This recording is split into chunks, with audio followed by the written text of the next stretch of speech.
Bonjour à toutes et à tous pour un effet un petit peu différent. Cette fois-ci, on va raconter une histoire qui s'est déroulée dans un pays éloigné et en des temps reculés. C'est un patriarche qui avait trois fils, l'aîné, le cadet, le benjamin. Et comme nous sommes en des temps reculés, il n'y avait pas de moteur, il n'y avait pas de moteur électrique, on se déplaçait à dos de chameau.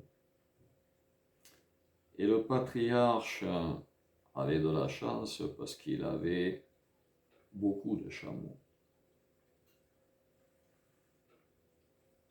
1, 2, 3, 4, 5, 6, 7, 8, 9, 10, 11 chameaux. 11 chameaux pour un bédouin, c'était un patrimoine énorme. Mais, bon, le temps faisant son œuvre, arriva ce qui devait arriver. Le patrimoine devait être distribué entre les trois fils. Le vieux avait tout prévu, et quand je dis le vieux, ce n'est pas péjoratif, c'est le vieil homme. Il avait son testament, et son testament était clair. La moitié à l'aîné, le quart au cadet, le sixième au benjamin. Le problème, c'est que 11 divisé par 2, ça fait 5,5. 11 divisé par 4, ouais, ça fait pas un compte rond non plus. 11 divisé par 4, ça fait quoi? 3 fois 4, 12. 3,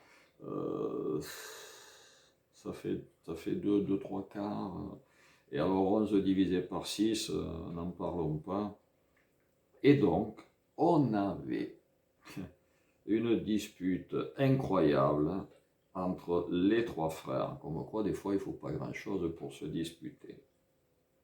Quand arriva dans le village un inconnu qui arrivait et qui se déplaçait, comme tout le monde, à dos de chameau.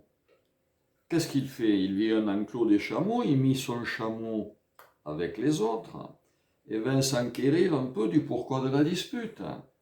Et là, les gens du village lui expliquèrent que le patriarche étant décédé, il avait laissé un testament irréalisable. Le voyageur ne comprenait pas, il disait attendez, je ne comprends pas. Vous me dites la moitié des chameaux à l'aîné, la moitié des chameaux à l'aîné. 12 divisé par 2, ça fait 6. 4, 5, 6, voilà. Le quart au cadet, 12 divisé par 4, ça fait 3. Voilà. Et il dit le sixième au benjamin, 12 divisé par 6, ça fait 2. Voilà. Et une fois le problème résolu, il remonta sur son chameau et il repartit tranquillement dans le désert. Curieux personnage, non?